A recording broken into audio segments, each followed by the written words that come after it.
Prodi Pendidikan Matematika Fakultas Keguruan dan Ilmu Pendidikan Universitas Surya Kencana. Sini kami akan memperagakan atau memperkenalkan mengenai alat peraga matematika, yaitu sesatan heksagon. Di mana di sini kami tidak hanya memperkenalkan atau memainkannya saja, melainkan di sini kami akan menyebutkan beberapa kelebihan, kegunaan, dan kekurangan. Begitupun rekomendasi yang akan kami sampaikan atau yang akan kami berikan kepada para calon peserta atau pada calon pendidik bagi siswa SMP atau SMA. Di sini perkenalkan, nama saya Hilda Nurjana. Dan nanti ada 3 rekan saya lainnya, yaitu Asri Maulani Afrida, Aisyiti Nurlaylah, dan Ella. Untuk pertama kali di sini yang memaparkan materi yaitu saya. Saya akan memaparkan mengenai kegunaan, kelebihan, rekomendasi sekaligus mengenai tentang sesatan heksagon. Untuk selanjutnya mengenai pembuatan dan alat dan bahan akan diperagakan oleh rekan saya Ella dan Aisyiti Nurlaylah. Untuk permainannya akan dimainkan oleh Asri Maulani Afrida. Hai, nama saya Aisyiti Nurlaylah. Dan nama saya Ella. Di sini kami akan menjelaskan bagaimana cara membuat sesatan heksagon. Hai, nama saya Asri Afrida. Di sini saya akan menjelaskan bagaimana cara menggunakan alat peraga sesatan heksagon.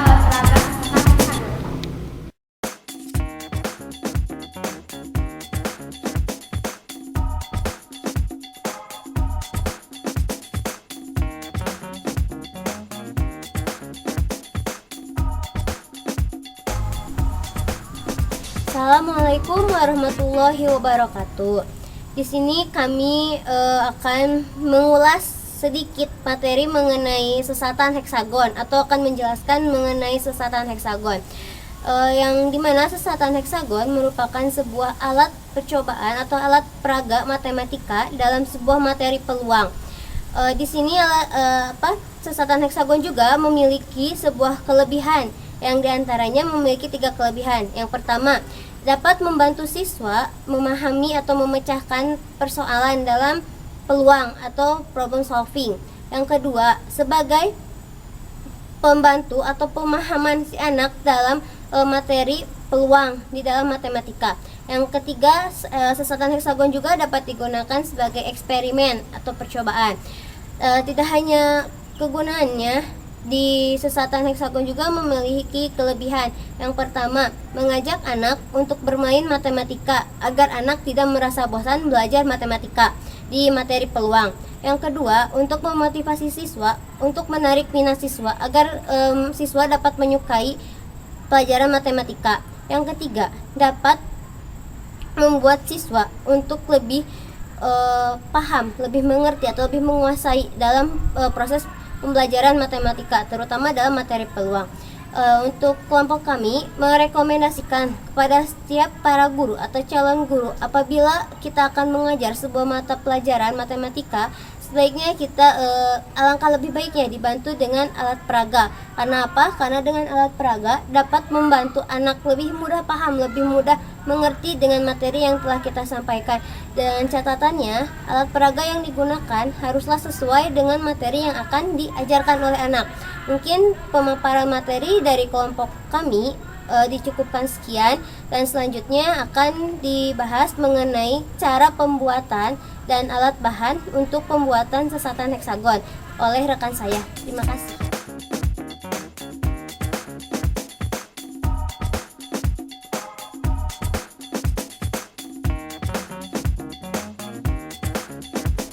Hai guys, sekarang di sini kita akan membuat media sesatan heksagon. Adapun alat dan bahan yang harus kita persiapkan yaitu styrofoam, double tip, lem, gunting, cutter, pensil, penggaris, dan kertas.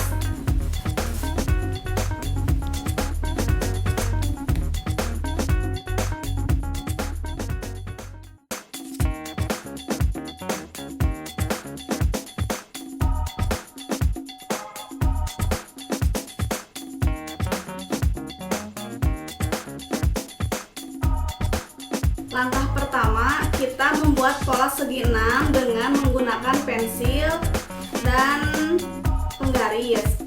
Nah, begini caranya.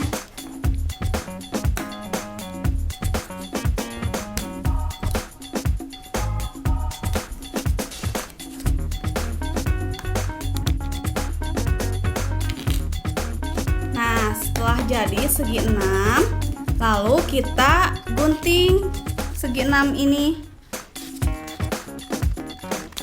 Dan hasilnya seperti ini. Tada! Jadi segi 6. Kemudian kita gambar segi 6 ini di atas styrofoam.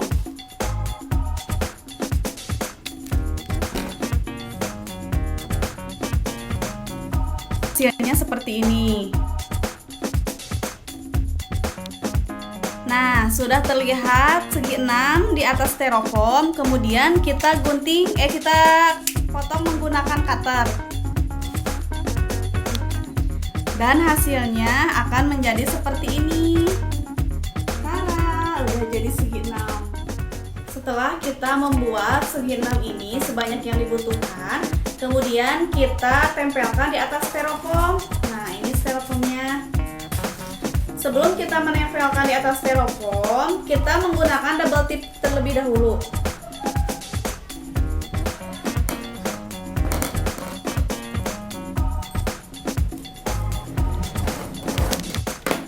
Nah.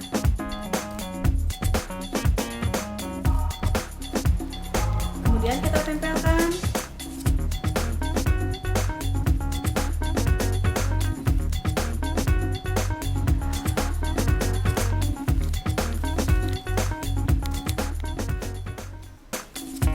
Dan ini hasilnya yang telah kita buat tadi.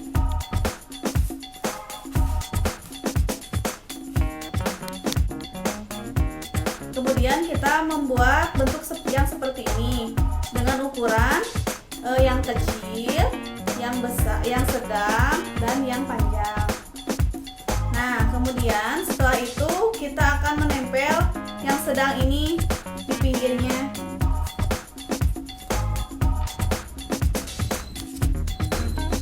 Dan yang kecil ini dipasang di sini.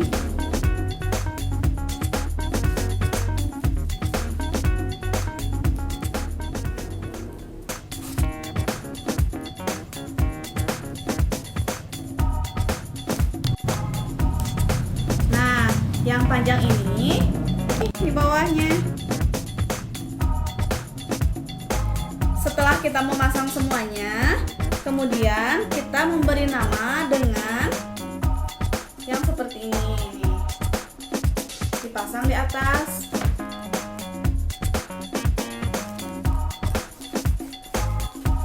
Tada! Nah, ini hasilnya udah jadi.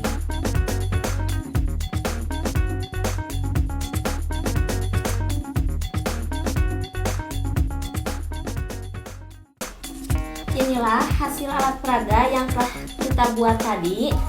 Ya, alat peraga ini dinamakan dengan sesatan heksagon. Di dalam alat peraga ini terdapat elemen-elemen, yaitu diantaranya ada kelereng. Bentuk yang berbentuk persegi 6 ini dinamakan dengan heksagon.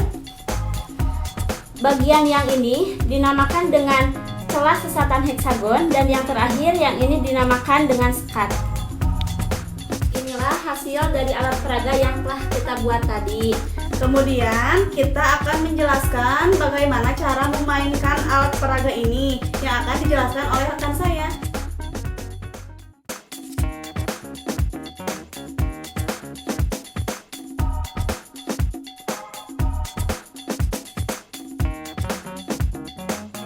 Assalamualaikum warahmatullahi wabarakatuh. Di sini saya akan menjelaskan bagaimana cara menggunakan alat peraga sesatan heksagon. Telah kita ketahui, ini adalah sebuah alat peraga yang dinamakan dengan sesatan heksagon, dan juga telah dijelaskan oleh rekan saya, di mana di dalam alat peraga sesatan heksagon ini terdapat beberapa heksagon-heksagon, terdapat celah sesatan heksagon, serta sekat-sekat sesatan heksagon.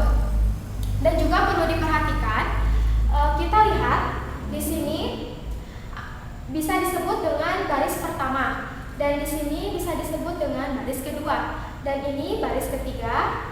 keempat, serta ini baris kelima.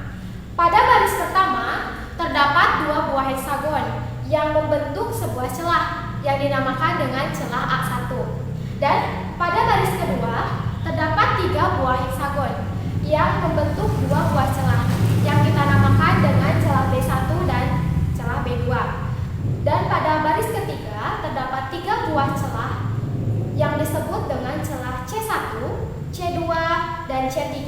Dan pada baris keempat, terdapat 4 buah celah yang disebut dengan celah D1, D2, D3, dan D4. Kemudian pada baris kelima terdapat 5 buah celah yang disebut dengan celah E1, E2, E3, E4, serta E5. Dan juga perlu kita ketahui, tujuan dari alat peraga sesatan heksagon ini adalah untuk mengetahui peluang kejadian sebuah percobaan, di mana meliputi beberapa aturan dalam memainkan alat peraga ini. Aturan yang pertama yaitu tentunya kita harus mempersiapkan terlebih dahulu alat peraganya. Kemudian kita siapkan sebuah kelereng, dan kelereng ini harus kita masukkan ke celah A1. Bisa dimulai dari atas celah A1. Kemudian kelereng ini harus menempati salah satu dari sekat-sekat ini. Serta jangan lupa juga kita harus perhatikan sekat-sekat mana yang akan dilewati oleh kelereng tersebut.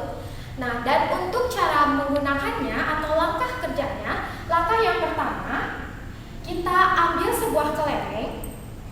Kemudian kelereng ini kita bisa letakkan di atas celah A1. Setelah diletakkan, kelereng ini kita bisa lepaskan. Tetapi harus diketahui juga dan harus diperhatikan di mana kelereng ini akan jatuh. Kita lihat contohnya. Nah, untuk melakukan percobaan ini kita juga dapat melakukannya beberapa kali. Dan di sini kita dapat lihat ada sekat-sekat. Sekat-sekat ini dapat digunakan untuk melihat komposisi atau komponen banyak kelereng yang akan jatuh. Nah, kita juga perhatikan ketika kelereng ini dilepaskan, maka kelereng ini bisa melewati banyak jalur. Kita lihat pada baris pertama. Ketika kelereng ini masuk pada celah A1, dia mempunyai 2 kemungkinan. Kemungkinan yang pertama, kelereng ini bisa masuk pada celah B1 atau celah B2. Dan kemungkinan yang kedua, dan juga ketika kelereng ini masuk pada celah B1, ada 2 kemungkinan juga. Kelereng ini bisa masuk pada celah C1 atau celah C2. Dan ketika kelereng ini masuk pada celah B2, ada 2 kemungkinan lagi. Kelereng ini bisa masuk pada celah C2 atau C3, dan begitu pun seterusnya. Nah, dan untuk memperjelas lagi, kita juga bisa melihat skema berikut ini.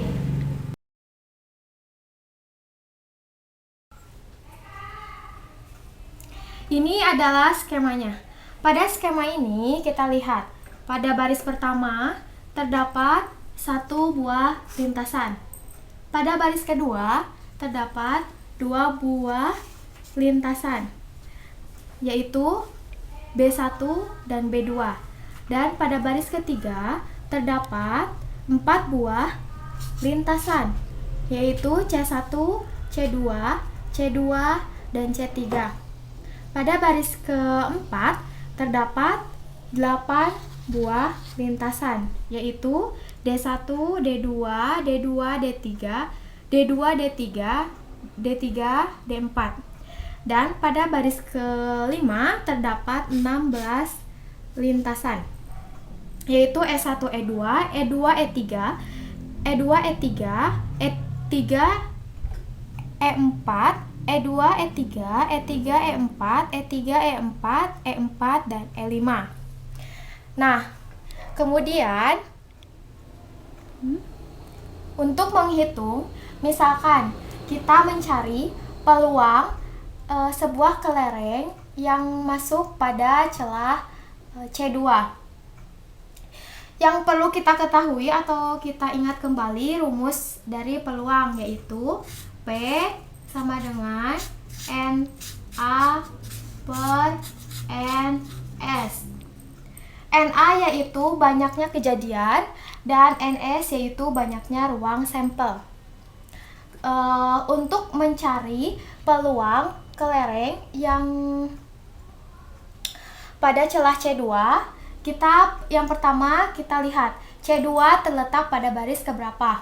C2 terletak pada baris ketiga. Pada baris ketiga terdapat 4 buah lintasan. Maka NS atau banyaknya ruang sampel sebanyak 4. Dan kita lihat pada baris ketiga C2 muncul 2 kali. C2 muncul 2 kali. Maka NA atau banyaknya kejadian yaitu 2. Nah, setelah itu kita dapat memasukkan ke rumusnya, yaitu P sama dengan NA. NA-nya yaitu 2 per NS. NS-nya yaitu 4. Maka peluang sama dengan 2 per 4 atau 1 per 2. Begitupun untuk menghitung peluang sebuah kelereng melewati celah D3, E2, E3 dan seterusnya.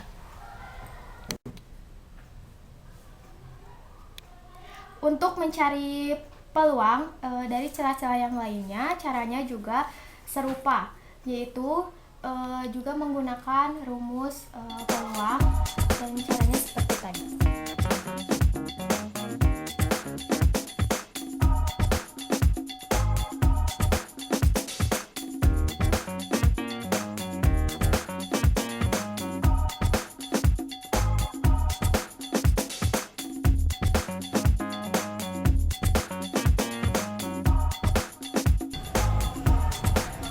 Ya, cukup sekian pemaparan dari kelompok kami mengenai materi sesatan heksagon dari program studi pendidikan matematika Fakultas Keguruan dan Ilmu Pendidikan Universitas Surya Kencana. Nama saya Hilda Nurjana. Hai.